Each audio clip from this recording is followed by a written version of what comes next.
The Church of St. Apostles Peter and Paul of mature Baroque style was completed in 1682–1684.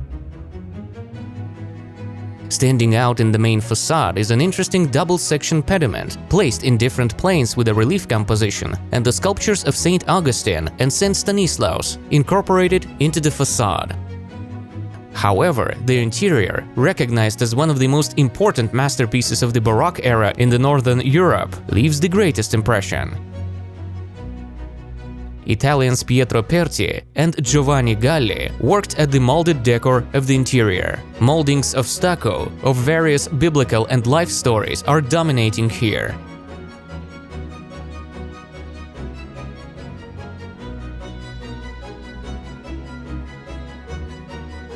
The impressive frescoes have also remained. Tiles covered with convex helmet, incorporated into the corners of the fence surrounding the churchyard, are perfectly combined with the church.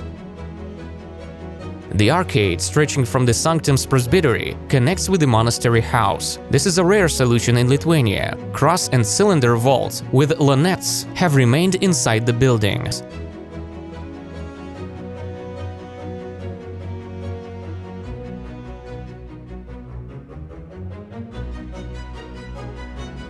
The college, established by the Jesuit Order in 1570 under the initiative of Stephen Bathory, was already converted into a university in 1579, which expanded to the adjacent buildings through time.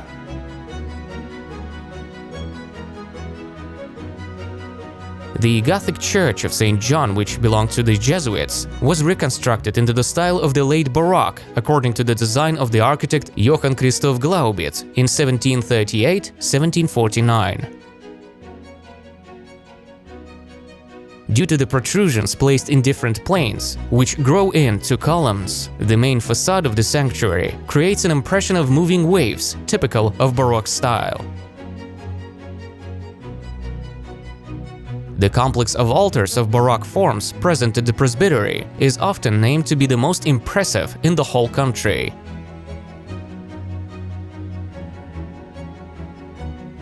The interior is complemented with Baroque sculptures of the saints created by Hedel in the 18th century and a fresco incorporated above the grand altar depicting the beheading of St. John.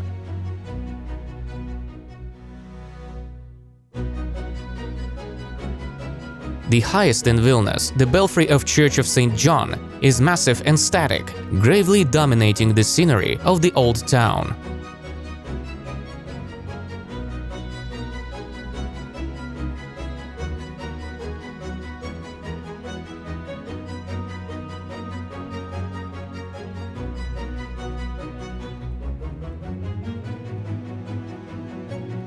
The northern block of the second university building was adapted to the observatory by Tomas Žebrauskas in 1752–1776. According to the project of the same architect, a chapel covering 2 floors was established at the 11th building.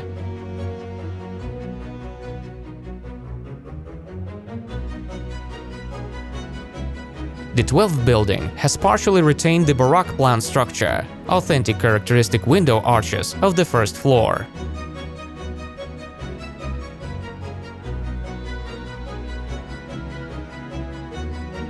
The new Baroque Dominican Church of St. Apostles Jacob and Philip started rising in 1690.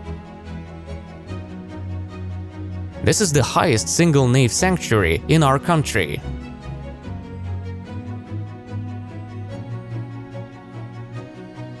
Height equal to the length of the nave, as if visually neutralizes the quite high towers of the sanctuary.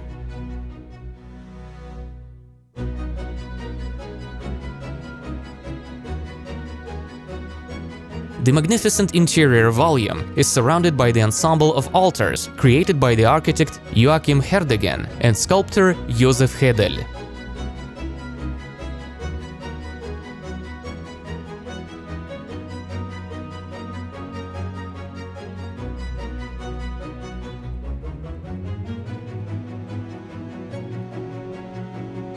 The church has retained examples of painting decor.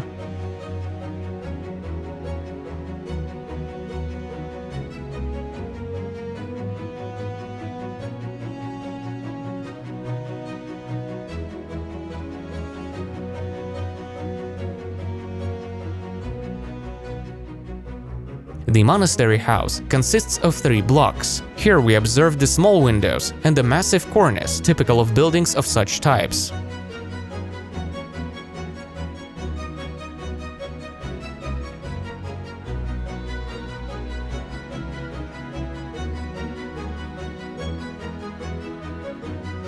Dominicus Služka has built himself a grand palace on the shore of Neris in 1690–1694.